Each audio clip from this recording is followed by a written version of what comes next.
Hello YouTube viewers, welcome to my channel Science to Technology. In today's show, Future Friday, we're gonna talk about space, cooling, paint. So let's dive deep into it. So what is the idea? Well, idea is you have to understand this fundamental law of things is that everything dumps heat, meaning my body dumping heat, this TV dumping heat, this building dumping heat, every Tom, Dick and Harry dumps heat. And universe is freakishly cold.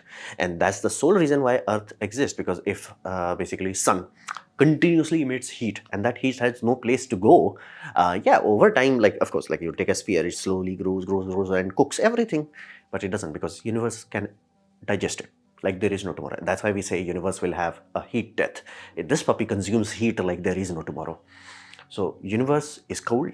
Now photons are the final medium. Right now when we are in the atmosphere, we may think conduction, convection, these sort of things are the way how energy goes from A to B. Well, in the big scale, everything is photon. Heck, even in your body's case, it's just photon. Most of the time it's photons going from here to there.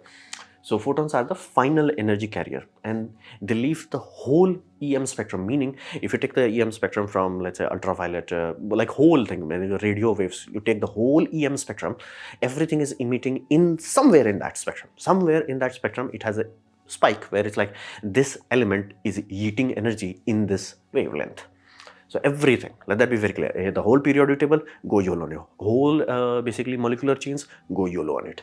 So everything is dumping heat. Now each of them has their own unique signature. For example, water vapor has a certain signature.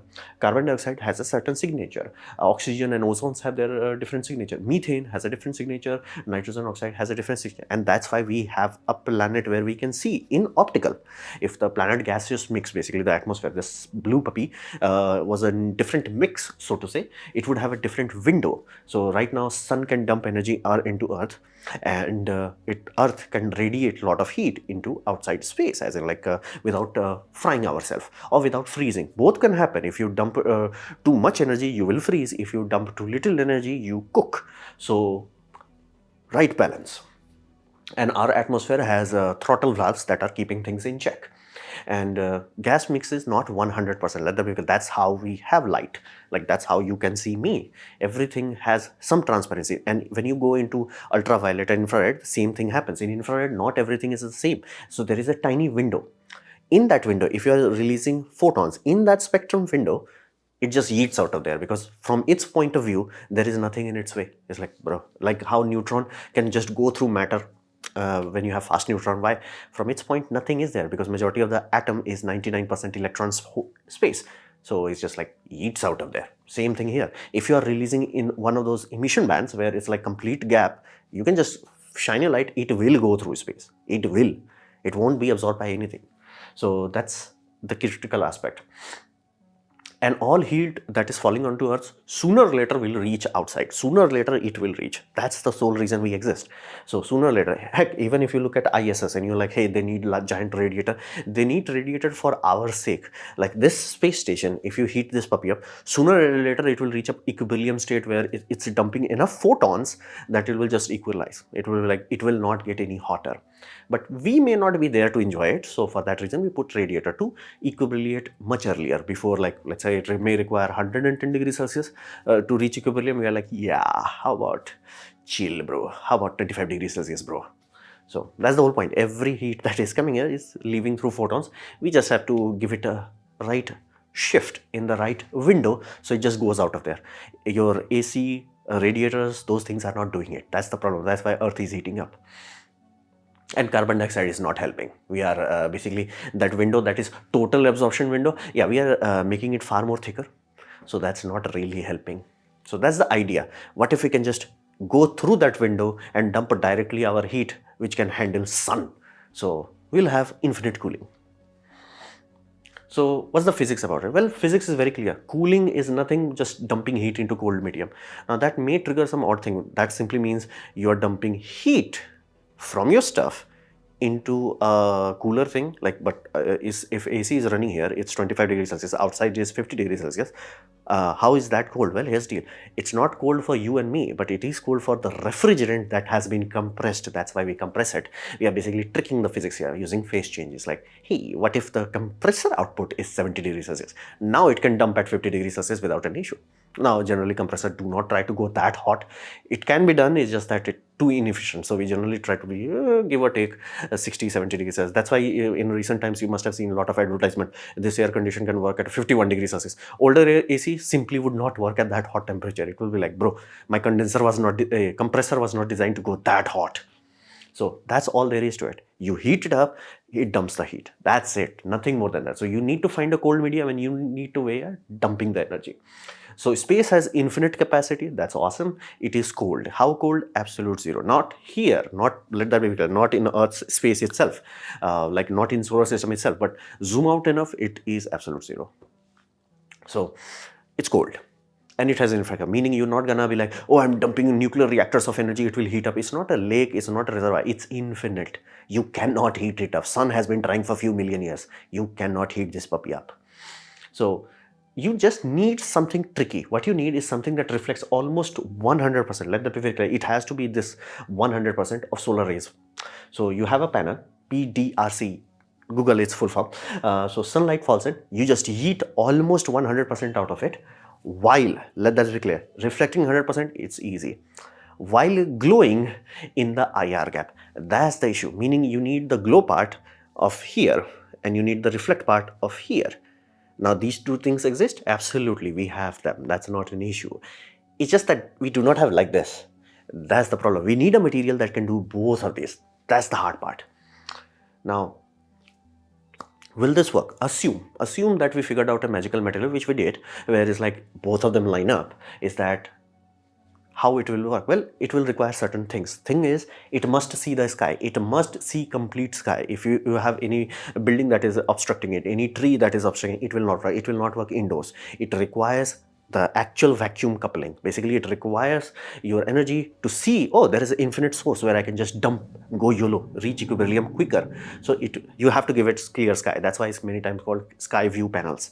So it needs to see the sky. If it does not see the sky, let's say there are clouds blocking it, it will not be effective. It needs clear sky. So haze, clouds and rain will mess it up. Other than that, nothing will affect it. So it will work as long as it can see the sky. Now,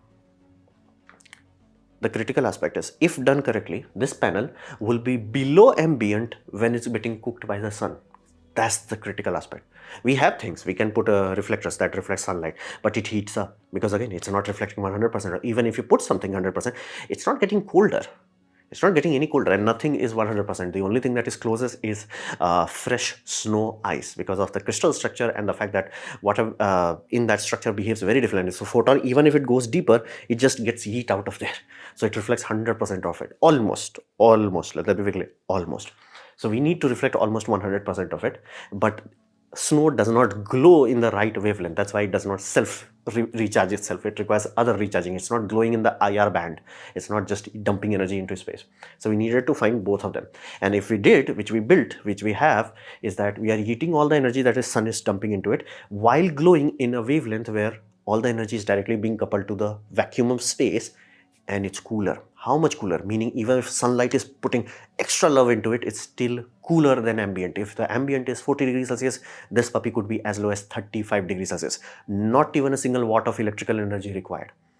Nothing. Like, and if you seal it up, like you properly seal a chamber up where only energy it's dumping is from some source. Let's say you have some fluid exchange heat exchanger which is dumping the fluid, and that's the only heat source.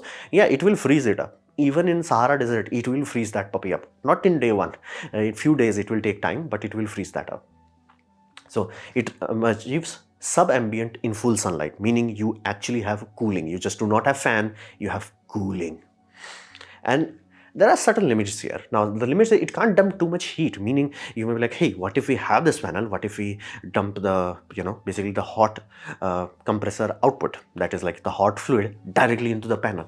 Yes, the panel will heat up too much. Now, if you take any material, its emission is directly proportional to its temperature. If you change the temperature too much, now of course there is zone, there is band. If you change it, the emission changes with it. We call it black body radiation.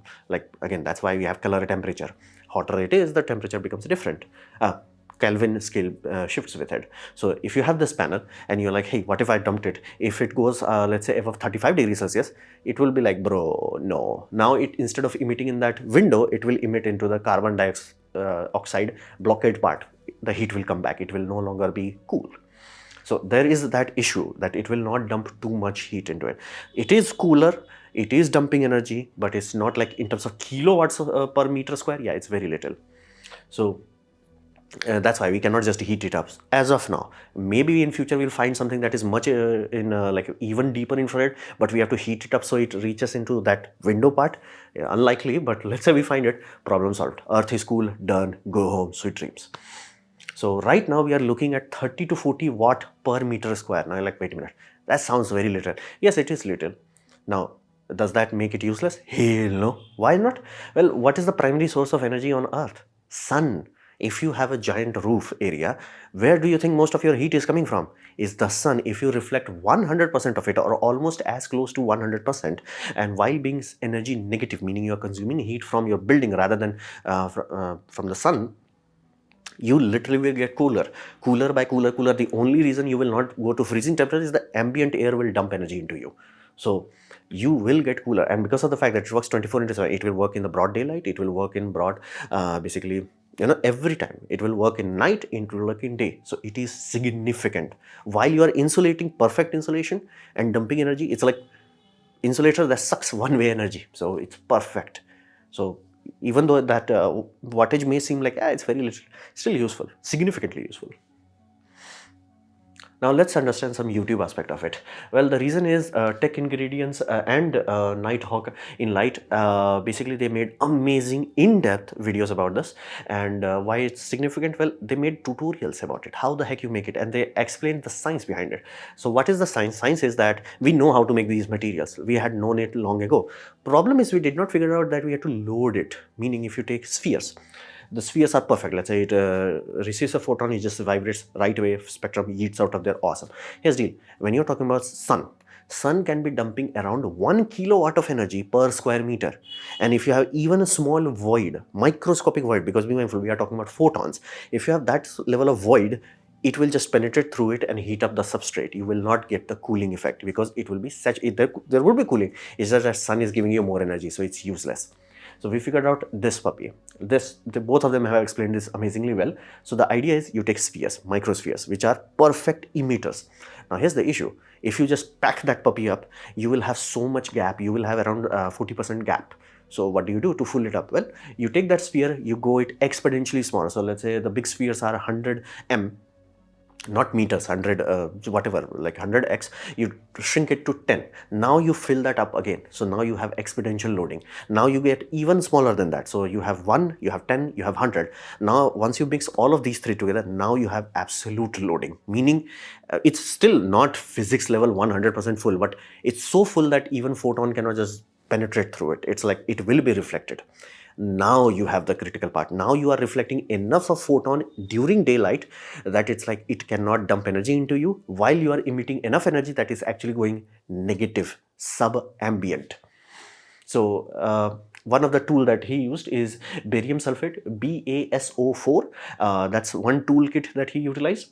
Nighthawk utilized calcium carbonate. You're like, wait a minute, isn't that super cheap, calcium carbonate? Yes, it is cheap. Microspheres are not.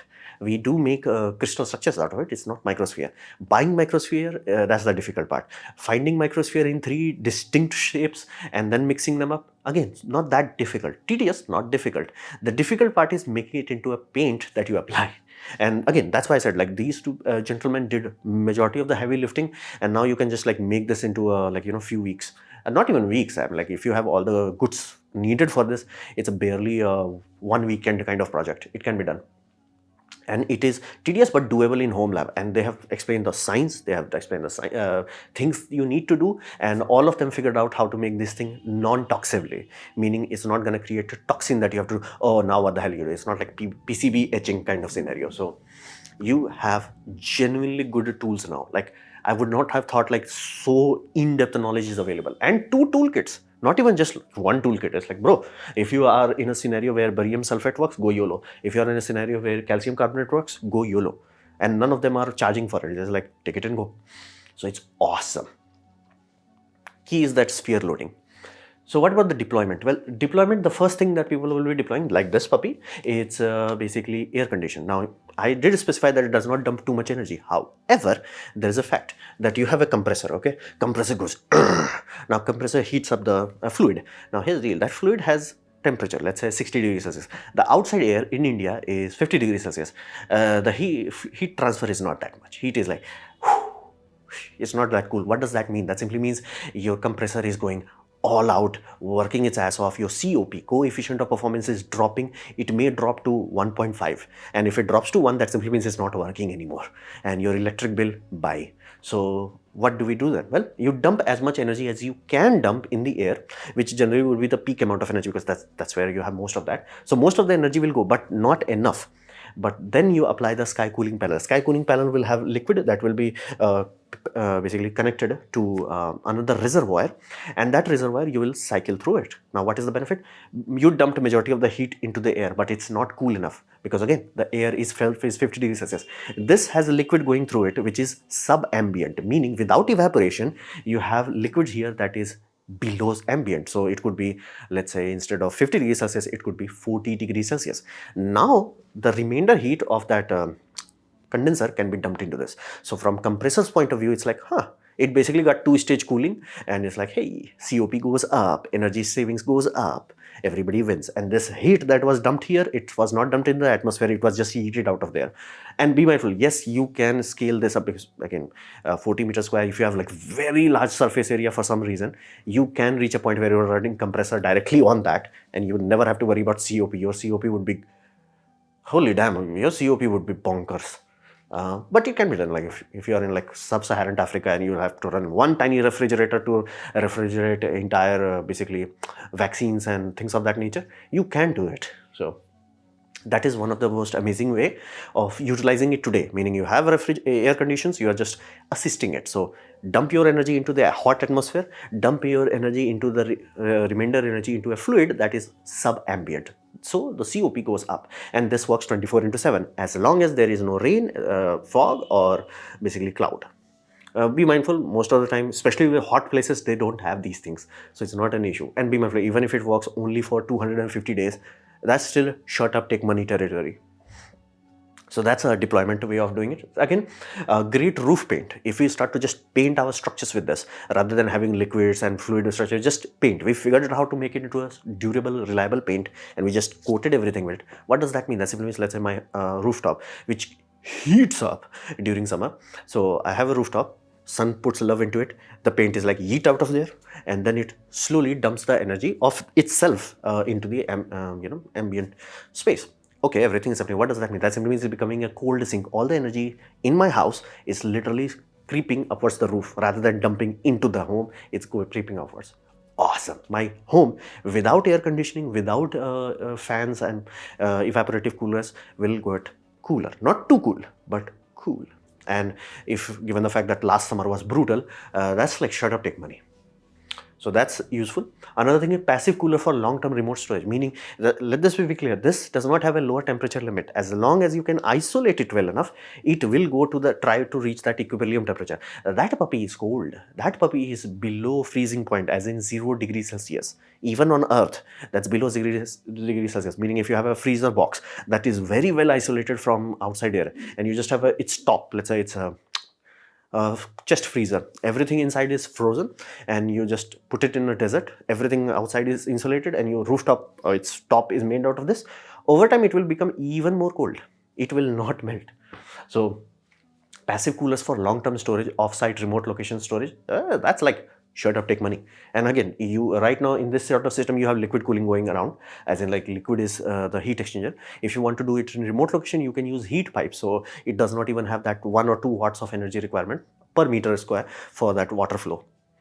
So that is significant. There is some serious potential into this puppy today. So what we can expect in the future? Well, reality is there's a lot of scope in this. In 2010, people figured it out. In 2015, companies started to form. So things are happening. Now you were like, okay, if 2015 things happen and early projects are going on, why the heck it's not everywhere?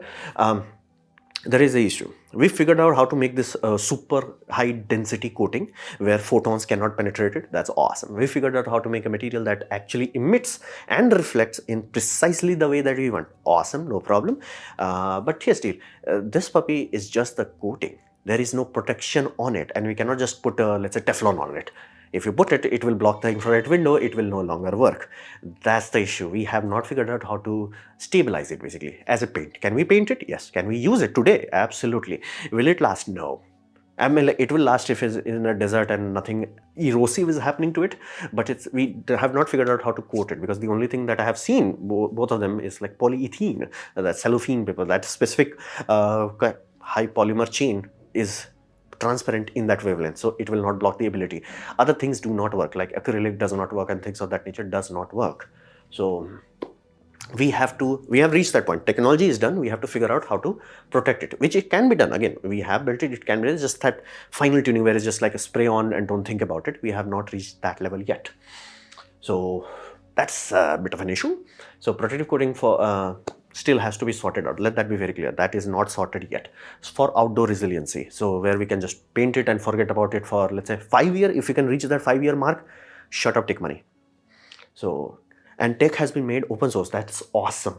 That simply means now you can have open, basically local manufacturing, because companies could be like, it will require regular fixing. So let that be very clear. It's not like put it and forget it. It will require some love regularly. So it will make sense. European, there will have some company that just works in Europe. American, there will be some company that works in America. Australia, they will have some company. China will have some company. India will have some company. So there is some good hope here, and this is genuinely useful technology, and I'm really happy with the fact that people are openly sharing it. It's like, dude, it's not magic sauce, it's basic sauce. Use it. And somebody, I'm telling you, like, given the fact that how many people are working on it, somebody will crack how the heck we can have basically IR window transparent coating on it, and then problem will be solved. It's good, it's awesome, and heck, even if we do not reach that point, you can still have it as a consumable. If the cost is low enough, which is low enough for the polythene part, it can be just a consumable that every year you replace it. So like, how much is polythene? And if the cost is low enough compared to the electricity that you are saving, people will still do it. And if it's once a year, it's not that big of an issue. So there is some serious potential. Some people are trying the same technology, but they want to make solar panel that works at night, because the idea, if you have a black body that is radiating, it will go deep in temperature, as in like it can go to -°C very quickly at night in desert. So what if you had that and ambient is hot? So ambient is, let's say, 30°C. This puppy is 0°C. You have 30° temperature delta. What if you put Peltier there and get energy out of it? Is that a lot of scope in there? I doubt it, but could be proven wrong. So there's a lot of scope. Let that be real. This painting, whoever cracks it, awesome. And again, more and more people are pouring their money into it, because this is serious, this is real, this is here. So that's the future aspect of it. So this was my presentation on Sky Cool panels. Hopefully you have liked it, learned from it. In that case, please click the like button, share it amongst your friends. That will help me a lot. If you didn't like it, didn't enjoy it, I urge you to press dislike, press it twice to show me extra disappointment. Please leave a comment, because I do try to reply to all of them. Subscribe, press the bell icon if you're free, and as always, thanks for watching.